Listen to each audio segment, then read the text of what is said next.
Welcome back mga katambalan, mga hot topic and issue. Pag-usapan natin, update po tayo kay Barbie Fortesa kung saan nga po spotted kahapon ito si Barbie sa Jose Rizal University. Makikita naman ito si Barbie na naka-uniform at sa post nga ni Barbie sa kanyang social media account ay pinagkaguluhan niya ito ng lahat ng mga nakakita sa kanya doon sa Jose Rizal University.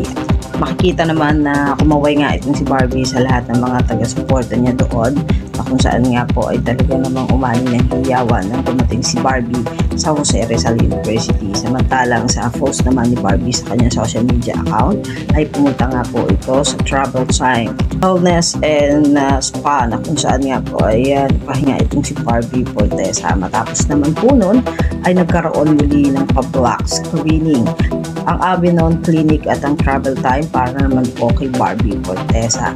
At sa post nga po ni Barbie sa kanyang social media account, at nagpasalamat po ito doon kay Sir Martin. Ang sabi niya dito, maraming salamat naman Martin Javier for watching and hosting tonight black screening. Gusto ko yan, naubos yung popcorn.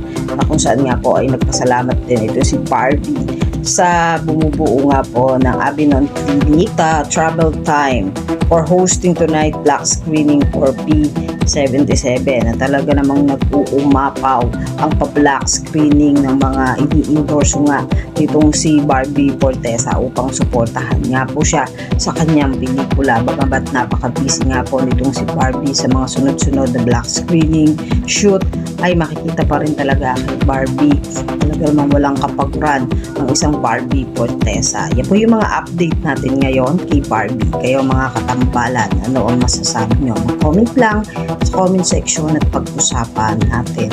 Yan ang mga hot topic and issue dito lamang sa Tambalang JK.